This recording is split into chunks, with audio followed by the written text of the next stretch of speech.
Start this. All right, thank you guys for coming out this afternoon for our CAM series. Our guest today is Ryan Chittum.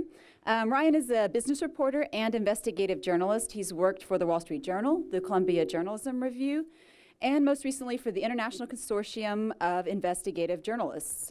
He worked on the team that was responsible for the Panama Papers and specifically covered the bank angle on the Iceland story, which, as you may remember, led to the Prime Minister of Iceland stepping down.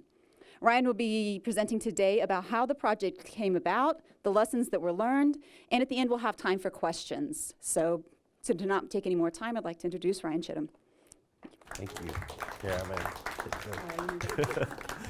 it'd be really bad if I don't. Well, hi. Can you hear me? I guess one thing I want to say is if you have any questions, feel free to interrupt me.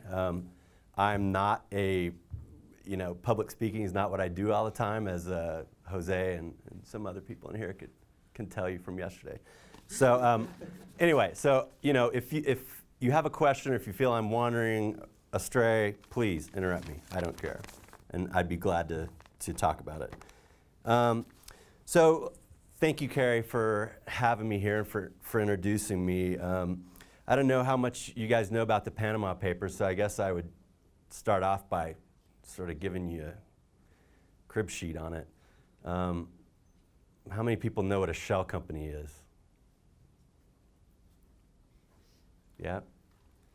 The point of a shell company is to keep you from knowing what is in that company.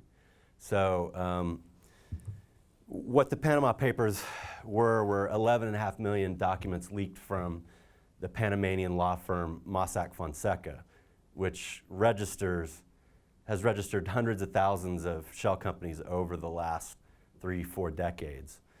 And our partners, I work for ICIJ, which is a group of about a dozen. We're a nonprofit in DC, and we coordinate with newsrooms across the world to report global projects. And so our partners in Germany at Süddeutsche Zeitung got this leak and brought us in to bring everybody else in. We brought in Le Monde, we brought in The Guardian, McClatchy here in the States, Fusion, public television in Europe, to report this story. So what was amazing about having these documents is shell companies are created to keep you from knowing what they're about. We had, for the first time, internal documents, emails, PDFs, faxes from the 80s and 90s kids, that's how they used to do it, that they had scanned in at some point. And so we could go in and search these files and figure out, a lot of times, not in every case, but who was behind a shell company, what bank they banked with, who were the directors of it. Stuff that is not public information and that you're only able to get from a court of law after years of lawsuits or subpoenas if you're a government.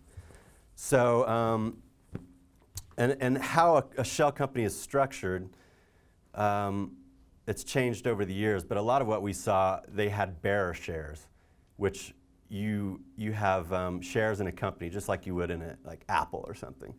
But usually shares are registered. Your name, the names of the shareholders are registered somewhere. Bearer shares are pieces of paper, and whoever holds that piece of paper owns the company. So they're used in a lot of fraud, a lot of looting of developing countries. And so oftentimes there's no way to really find out who owns that company. It's in a vault somewhere in Geneva or in some guy's office, or under his bed, something like that. So by getting access to these documents, we're able to find out in instances where Mossack Fonseca knew who owned these companies. And that was a big, an amazing coup. So the layers of secrecy that you see in shell companies, they're set up. You have the company itself, which is named something like, Swimming Pool Inc. And then it has fake directors. So what you'll have somebody in Panama who is the director of 25,000 companies, which means they're on the board of directors of 25,000 companies. So it's a sham, the whole thing is a sham.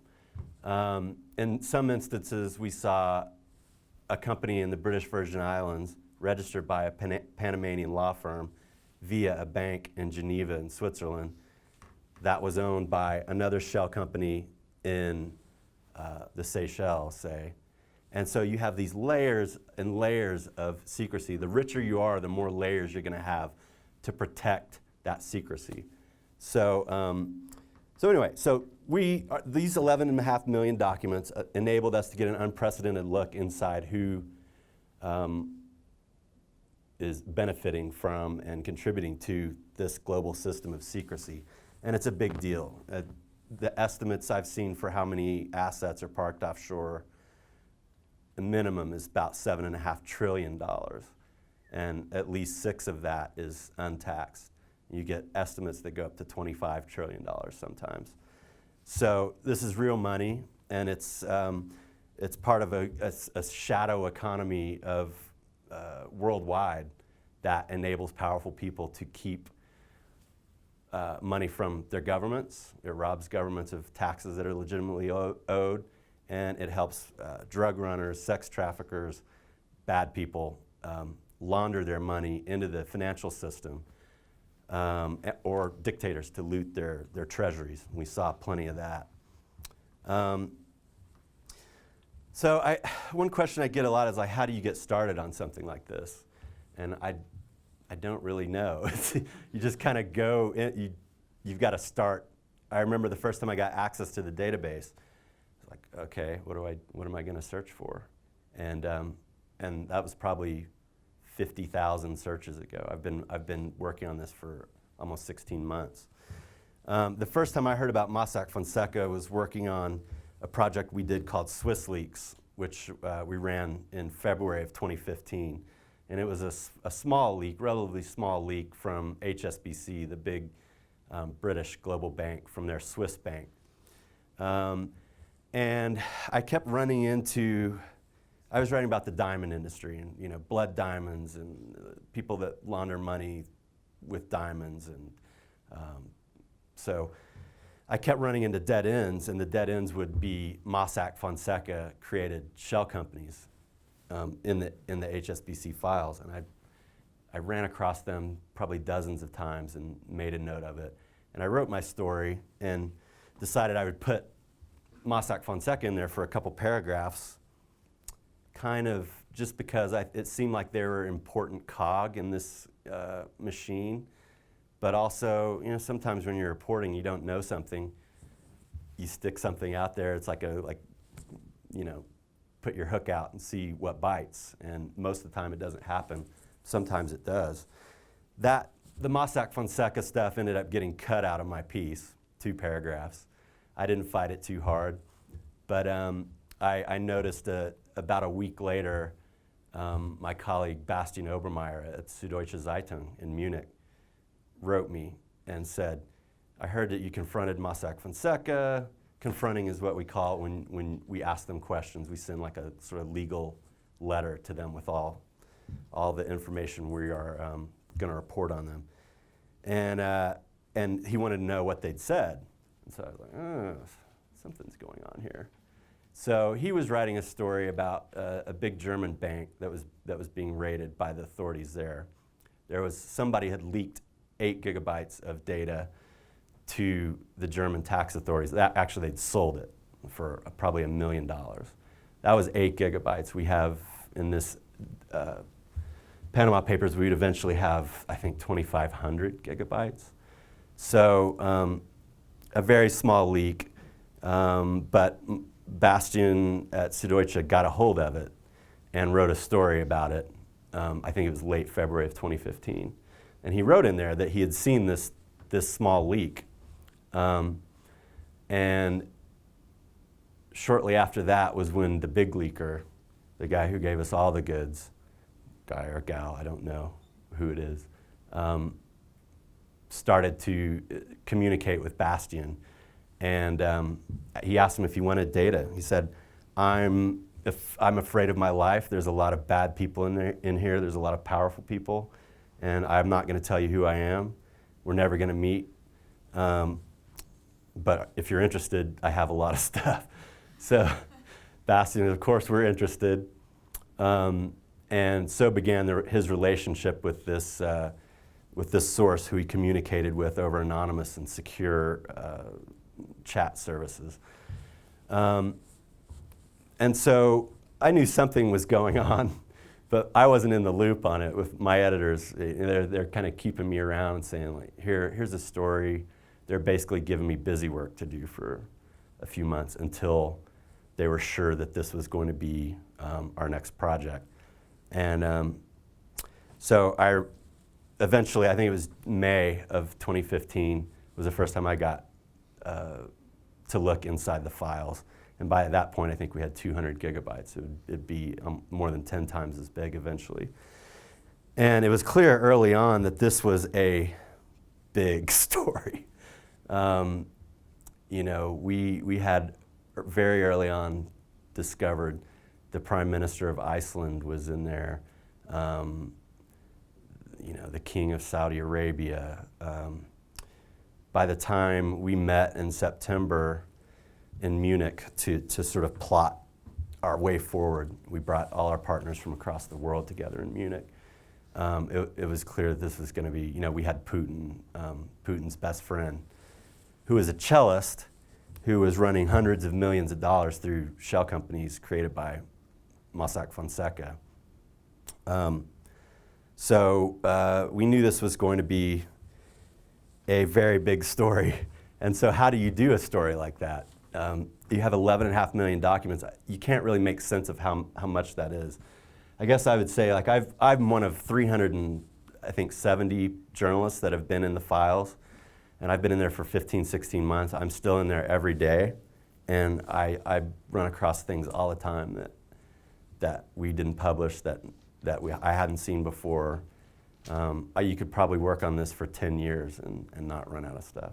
Yeah? Do you only search for things, or do you browse too, just to see what might pop out at you? It's interesting. At first, I just searched. So one of the early search terms we use is PEP, which is politically exposed person, which is a anti-money laundering term for presidents or politicians, family members of politicians, powerful people. And so Mossack Fonseca internally they were a little leery about dealing with PEPs.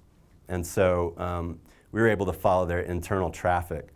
And when they did what's called due diligence, it's where you look at the background of a customer. And so that was kind of easy pickings. We were able to say, search PEP and see who we found. So we found a lot of the big names early on doing that. And then, you know, it's a matter of honing your search term. I feel like I'd gotten to know the data by this point, and much better than I did even before April 3rd, which is when we published.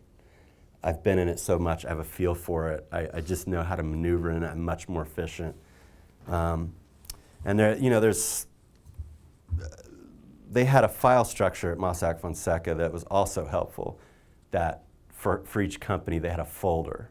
So we were able to click on a folder, and if we had an important company, like I worked on Wintris Inc., which was the Prime Minister's shell company that held at least several $1 million in bonds in the failed Icelandic banks that he hadn't disclosed to anyone. And so I could go into Wintris and look at all 200 or 250 documents in that folder, but that's a time-consuming way to do it. So, you know, you've got each document, and it may be 10,000 words, and you click one by one and go through it. So it's a very, very time-consuming and boring thing to do. You know, it's a slog. You're sitting there at your computer, you know, all day. You're like, oh my God.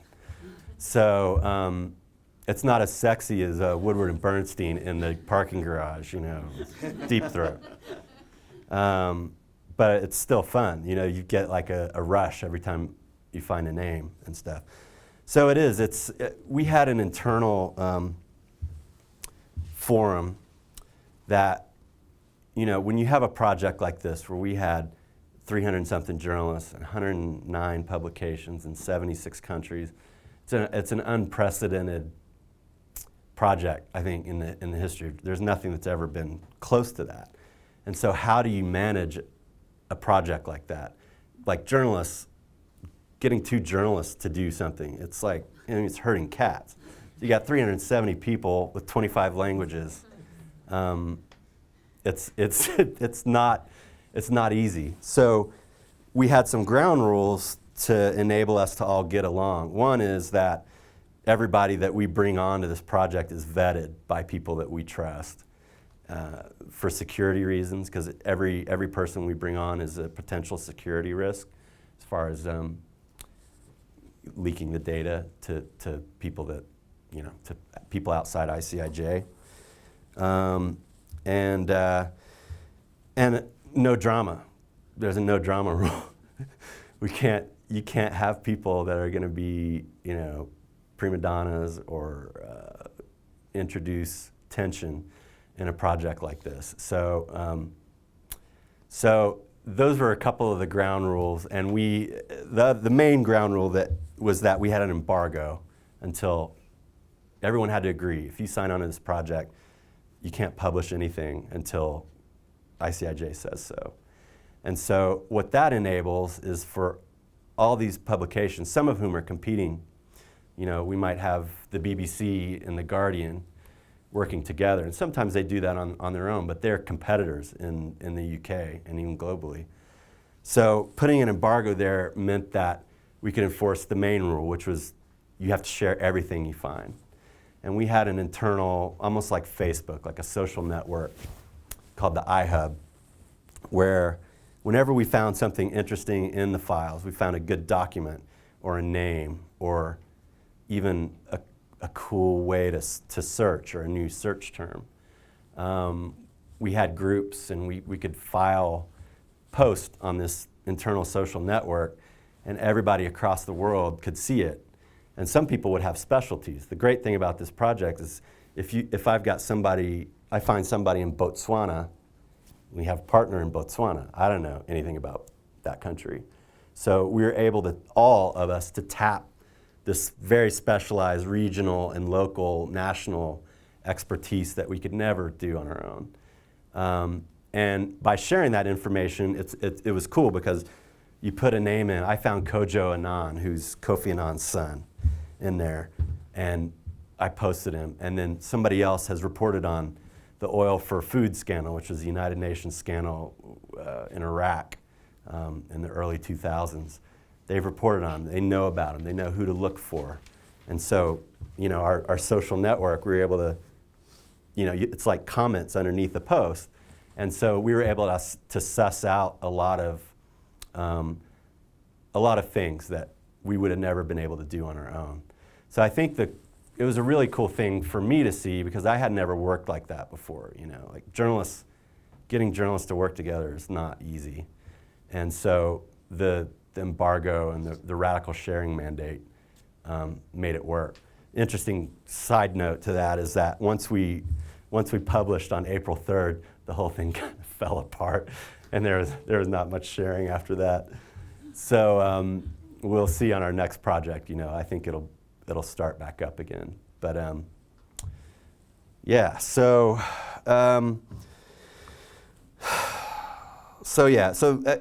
this is the unprecedented size of this data. It's 8 times what Edward Snowden released. I think it's something like 100 times WikiLeaks. The size of it is enormous, just so you can get an idea of what this is. So speaking of our partners that we worked with, I've gotten a lot of questions like, you wrote about Semyon Mogilevich, Ukrainian Russian mobster, boss of bosses. You wrote about a prime minister and bankers and dirty diamond dealers and stuff. Are you afraid of getting knocked off? And no, we're very, very, very lucky to, as I mentioned in Patrick's class yesterday, to be in the United States. It's something we take for granted, and working on this project with all my colleagues across the world in countries that don't have a First Amendment, don't have free governments, as many problems as we have, it makes you really appreciate where we're at. And I queued up a video here because when we were in Munich was the first time I met a lot of our colleagues from across the world. And I just remember at that point we knew that Putin was going to be a big part of this story. And Putin has reportedly had journalists assassinated before. So this is dead serious stuff. And we had Russian colleagues, we call them the two Romans. They're both Roman, named Roman. And this is a film NDR, the German public broadcaster, put together. And I'll just show like a little clip from it. Just so you can get an example of what some of my colleagues were up against and how incredibly inspiring it is to see what they did. Потому что, ну да, человека, которого знают только в его районе, убить легко. Человека, которого знают во всем городе, убить сложнее. Человека, которого знают во всей стране, убить еще сложнее. А человек, которого знают не только в стране, но и в мире, безусловно, у него на 4 левела, да, там безопасность выше. Roman Anin has already had to leave Russia a few times in order to ensure safety. Even his wife felt observed because of his role. Страна немного меняется, и, скажем, сегодня предпочитают предложить тебе взятку, чем тебя убить. И вот с чем я сталкиваюсь каждый день в своей работе, это то, что там нам за каждую историю, чтобы она не была опубликована, предлагают огромные деньги. Я не могу называть историю, но, скажем, рекорд, который был установлен не так давно, составлял $6 миллионов за то, чтобы история не была опубликована. То есть человек, о котором мы писали, предлагал $6 миллионов, чтобы она не вышла, эта история. He obviously rejected the money, and the article was printed. Although it has a small circulation, Novaya Gazeta is an important newspaper and has won many international journalism prizes. России же, сколько бы ты историй не опубликовала, какие бы они ни были доказанными и какие бы были деньги не касались, это не приводит к никаким изменениям. То есть мы просто к этому должны привыкнуть, и в силу этого мы стали такими жуткими циниками. То есть нам уже, грубо говоря, плевать на результат. So, there you have it. For the record, nobody offered me $6 million on this story, fortunately and unfortunately.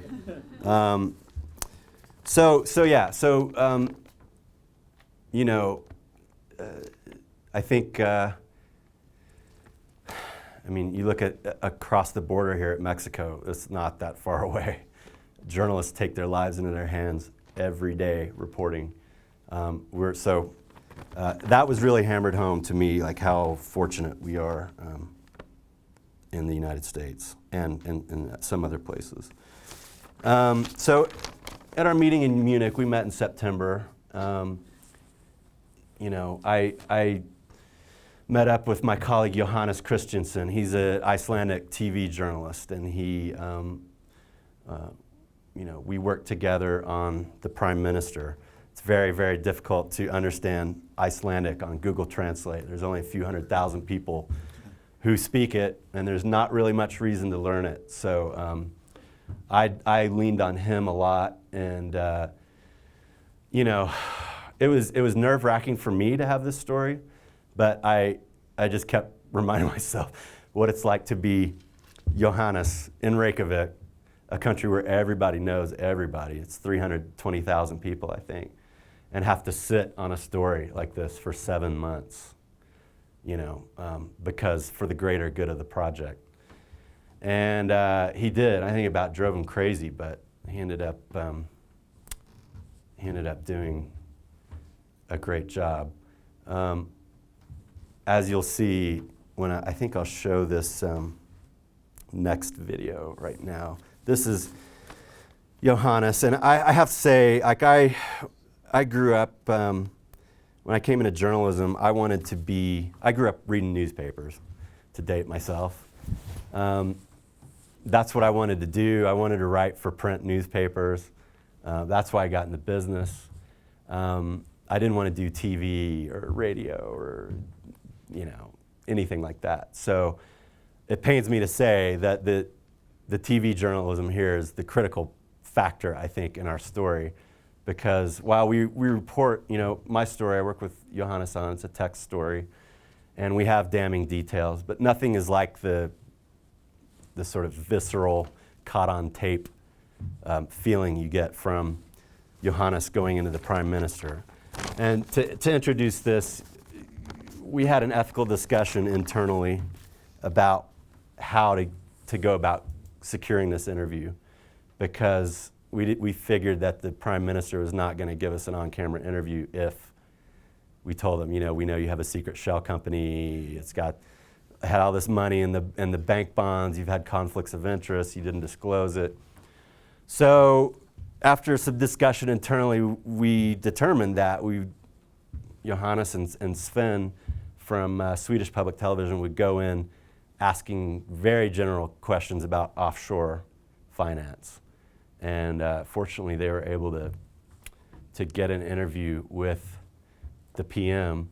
And this happened March 11th. We published on April 3rd, and we have to give several weeks to people we're reporting on to give them a chance to comment. A lot of times it's hard for their lawyers to track them down if you're living on a yacht off Monaco or something, And so this was 3 weeks before we published, and this is sort of the best parts of the interview. Mr. Prime Minister, what can you tell me about a company called Reynolds? Well, it's a... Að hérna... Konan mín seldi hlut í fjölskyldufyrirtækinu. Það fór í einhverja umsjón í bankanum og bankin setti fyrirkomulag af því og úrvarð þetta fyrirtæki eða ég kann ekki einu svona allt saman, en allt gefið upp til skattsbrotari. Og ég meina, þú ber ekki... Já, þú ert að spyrja mig hluti sem ég ekki einu sem búin að kynna mér. Þú platar mig í viðtal á... Þú sendir þing hlutafélaginu fyrir $1. Nei. Þú ert að spyrja mig einhverju tóma villis. Þú platar mig í viðtal á fölskum fórsetum. Ég undirskipti mig. Já, ég meina, þetta bara... But with all respect, Mr. Prime Minister, it must be okay to ask those questions. Allt verið gefið til skattsbrotari. Þannig að þeir verða að gera eitthvað tortryggilegt sem að ekki tortryggilegt. Vita félagina í Indi Fens að þú hafir átt aflandsfélag sem... Hvaða atriði ertu að reyna að búa til? So, it doesn't really get much better than that, I didn't think. That exceeded our wildest expectations. I was telling Carrie at lunch and Jose and them about, we were on pins and needles waiting to hear about this interview. I was in Portland, Oregon, where I live. My boss in DC, we set up a Skype conference call in like 3 or 4 continents, the people working on this story, to talk about what they found. And, Johannes and Sven were so hopped up. They were so excited, and we were like, oh, we knew it must be really good. They were trying to show us on Skype, on the camera, on the computer, like through the viewfinder, and we couldn't do it. We're like, you're just gonna have to encode it and send it to us later. But it's a high wire act that this is Iceland, this is his country. I don't know if the analogy is quite like me going into Obama or something and doing that, but on a certain scale it is. The Prime Minister, that was March 11th. A few days later, his wife went on Facebook and leaked our story. And I was begging my bosses to push go on our story, which was already in the can. And they're like, no, we've got a hold for everybody. Fortunately, they didn't publish all the damning details. And it worked out for about 2 weeks. The story was building. And then we dropped our story on April 3rd, and Johannes had an hour on Icelandic public television, and the Prime Minister resigned, I think, April 6th. So, you know, there's been a lot of fallout from this, and I think we'll be reading about this and for years to come. The legal system moves very slowly. I've been asked, what are the legal consequences of this? The Department of Justice has opened a criminal inquiry into Americans that have used these services, and I think probably in the Mossack Fonseca. Mossack Fonseca had a Las Vegas branch. The EU just had some of my colleagues testify earlier this week about what we found and about the offshore system. We're building a database of, I think now it has 300,000 companies, offshore companies, which we made publicly available. So you can go on there and search. You go on ICIJ.org and find our database, and it's open source. You know, you can rip it off and put it on your site. And so, you know, we think. I talked about this a little bit yesterday, but we're not going to ever put everything online, like WikiLeaks has done in some instances. Just journalistically, we don't think it's tenable. There would be a lot more stories that would come out that way if we could crowdsource it to the hive mind. But I think there are collateral consequences, collateral damage that we can't really understand or predict from putting all that out there, and also, you know, we can't fact check 11 million documents. So our compromise was we're going to put the names of the companies out there and the names of the directors and things that we know, things that we think should be public anyway. And so I think you know what we've seen so far with this is it was a huge reaction. I just had somebody in the federal government yesterday tell me that ICIJ has made his job much easier because it's focused the European countries and governments on the problem that is the offshore financial industry, and it's taken decades for it to really come to a head and for real change to be proposed and enacted. So I think, you know, we're optimistic that we're going to see real change. We're not naive. You know, we know that big money will always find a way to avoid tax and, you know, to hide. So we don't know where it's going to go. That's part of what we're looking for now is like what's happening if these tax havens get shut down. What's the next frontier? As far as we know right now, it's Dubai and Singapore, and even Liberia and some African countries to a certain extent. So yeah.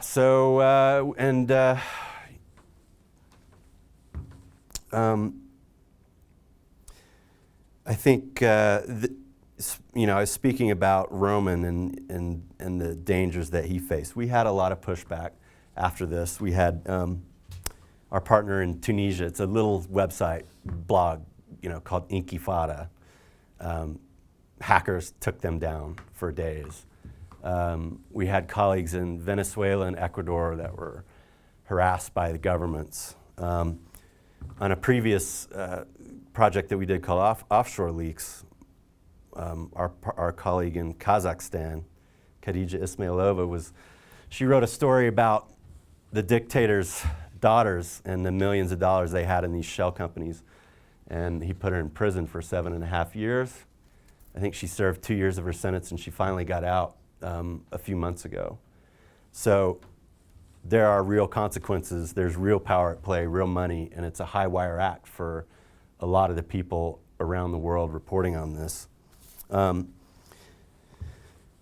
think I wanted to think about some of the lessons that we learned from this. And so, you know, what I might tell you guys as young journalists and what you need to know. I think these kinds of stories, this isn't the last one. This is going to be an increasing, you're going to see more of this, I believe. And I think probably as journalists, I hope at some point you'll get the chance to be a part of something like that, to where you will be able to look in massive amounts of data and see what's going on. So I think, you know, and I'm sure you've heard it from all the professors before, your technical skills, technological skills really are critical. So if I were back in J school right now, I would want to learn at least some low-level programming. You know, I want to learn how to scrape data, to really be comfortable with using database software. This is something I don't know how to do at all. I'm just a lowly reporter, and we're fortunate enough to have a really, really talented IT team that does this stuff for us. But it would be much easier for me if I had those skills. So I would say, you know, the main thing about being a journalist is you want to write stories, you know, or report stories or film stories. The story is the thing, ultimately. That's what you're getting at in journalism. But the tools you need to do those stories are as important as ever. So, you know, I think we couldn't have done this story without the cooperation, the global cooperation we had. You know, I told you about that. But I think it's something you're going to see a lot more of, these partnerships in the future. We didn't partner with the New York Times on this story because the New York Times is not a very good partner, quite frankly. I used to work for the Wall Street Journal. I know how these places operate, and there's still kind of a legacy mentality to a lot of places, and we don't have the resources anymore to have that independent, individualistic attitude anymore. So sharing resources like we did with this project, like you see with places like ProPublica, Center for Investigative Reporting, some of these places are cropping up in different states, California Watch. That's going to be, I hope, a lot of where the future is. Carrie asked me, how are we going to fund this? And that's the $64,000 question. And I don't know. You know, I wrote about the business of news for several years at CJR, and there's no answers really. What I think is going to be a critical part for what I am focused on, what I think is the most important stuff, which is sort of watchdog public interest journalism. I think it's going to be philanthropically funded, and that comes with its own pitfalls. You know, you don't have advertiser pressures, but you have donor pressures, and you have funding issues like we have at ICIJ right now, which is why I'm off work for the last 5 months from them. So, you know, it's tough out there. If you can come up with a business model, God bless you. Please go for it. But I think a combination of subscriptions and philanthropic donations are about our only hope for this. I don't think advertising-supported media is going to cut it.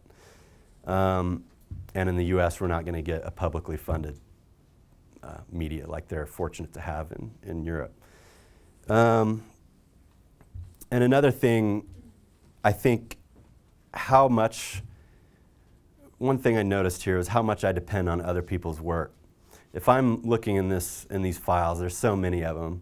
For efficiency's sake, if I find a name, I type it into Google, and if I don't find something right away, at least on the first or second page of results, 10 to 20 results, I move on to the next one. Because there's so many names in there, it's not worth my time to really go digging in court records for somebody who doesn't show up right away. And so the lesson for me there is how much we depend on local media everywhere. You're standing on the shoulders of other people who have reported. So you go down to the courthouse and you write a story about a trial there or a lawsuit or something, and you think, you know, nothing ever comes of it. But we depended on that to write these stories, and they wouldn't have been half what they were without that. And I think it scares me now because really newspapers were the backbone of this reporting infrastructure, and they've really been hurt in the last 10, 15 years. I mean, hurt's putting it mildly. So I don't know how to quantify how much our public interest in watchdog reporting has been hurt, and I don't think it's possible to quantify it, but I think it's something that we all need to be aware of, and you know, think about. Even if you're doing a story, you know, like if you're a young cub reporter, you're down, you write about a lawsuit, it's just like, it's a boring story. You're serving the public knowledge, so just know that.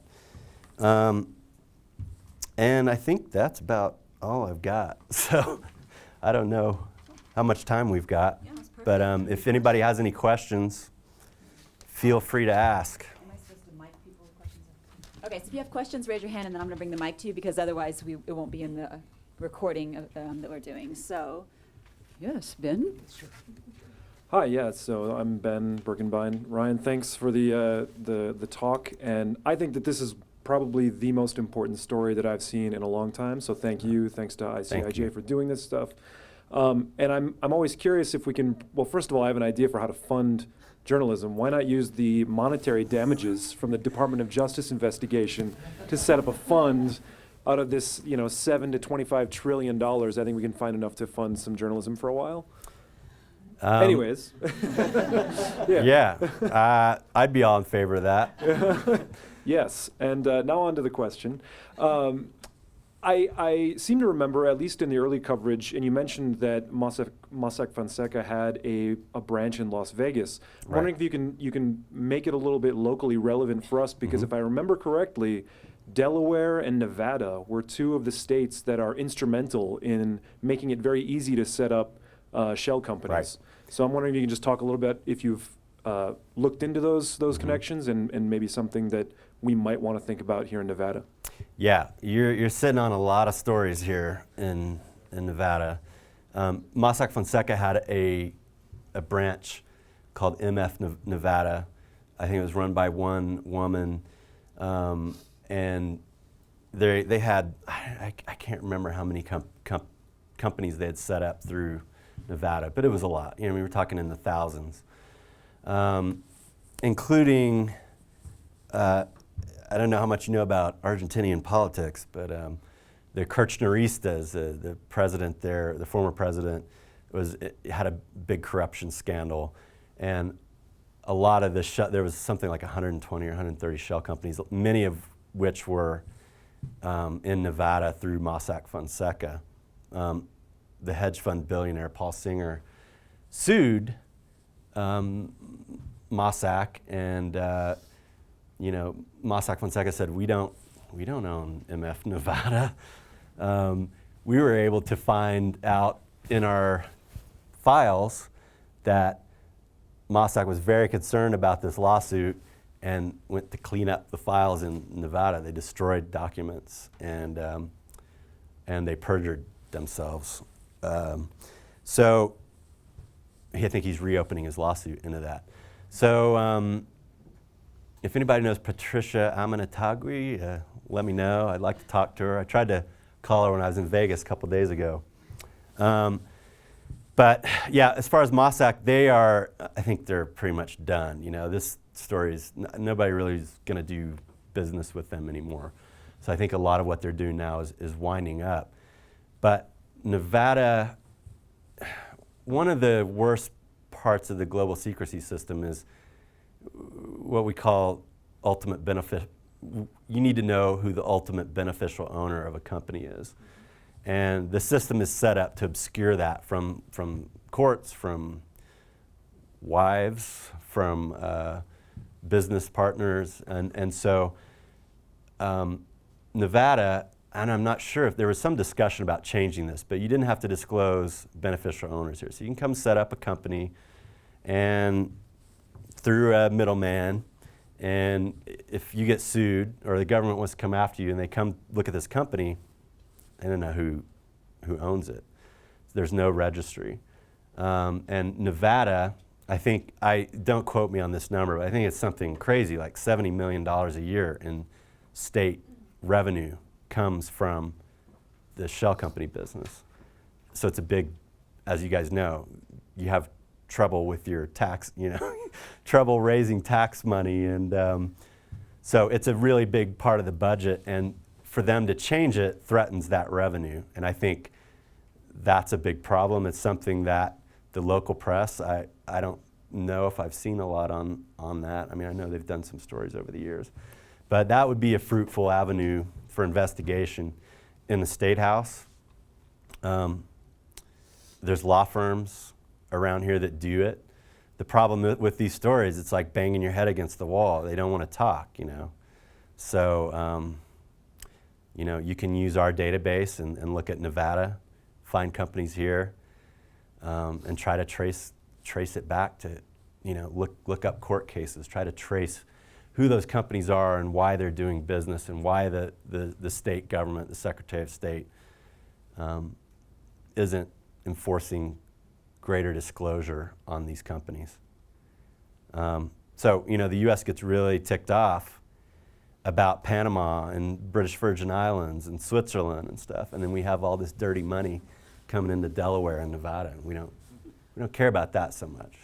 So that's something that I suspect that you could get some good stories out of. It's not easy, but there's stuff there. Yeah.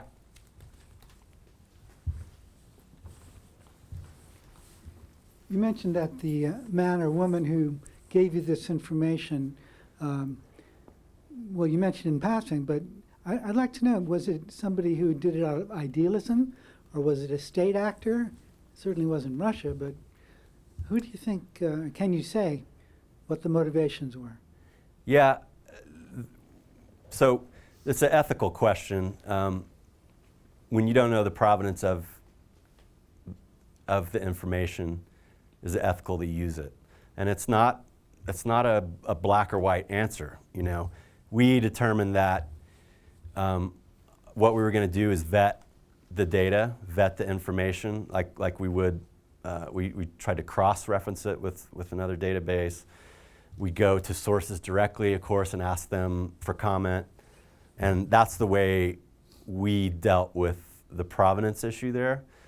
As far as the motivations, the source, remained anonymous when he talked to Bastian. As far as I know, Bastian still doesn't know who the source is. According to the source, when he talked to Bastian, he was mad. It was an idealistic motivation. He was mad about the system and what he saw going on there. So, of course, it could be somebody else who's just using that as a screen, and we don't know. We heard that we were, lackeys of the CIA, and then eventually even Russia, even though Putin was in there. And George Soros, of course, always comes up. So it's an interesting problem. I don't know a way around it. We just determined that the information was of such overwhelming public interest that as long as we fact-checked it and bulletproofed it and vetted it, that it would be irresponsible not to report it. And every source has their own motivations. Nothing's pure in any kind of relationship you'll have as a reporter. So this is a different, this is to the extreme of that. But that's how we came to our determination that we could use it. That's a very good question, though. Hi. I just wanted to see, you mentioned briefly talking about the some of the issues you guys has as competitors. You had The Guardian and the other paper with the British government, or not government, British BBC. BBC, Yeah. yeah, in journalism. What were some of the challenges that brought after that after everything was published? I mean, was it like a turn on a dime? Everyone just went, okay, no, we're on Team Guardian or Team BBC now. Like, I don't want to say it was completely like that, but part of the thing was that we had been working on this for a long time. We publish, and it's the press. Not everybody's like me who gets the privilege of spending more than a year on one story. That's a rare thing in journalism. So people, even at The Guardian or whatever, I got to move on to the next story. And so I think there was some of that where it was, we've reported on it, and there was like a 2-week kind of flurry.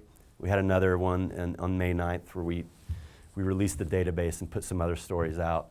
And we've done, these people are doing follows, like when stuff pops up in the news. A Thai bank, the Department of Justice just fined them a couple $100 million, I think, in part because of the Panama Papers and what it exposed. So, but as far as our internal forum, I thought it was interesting how, it really dropped off. So people now are, if they write a story, if they find something in the files, there's no requirement that you put it up on and share it with everybody before you publish. So if you did that, you could get scooped. So nobody's, there's not much that's going on there where you say like, I found a new name, here it is. And so people kind of put stuff up after they publish it now.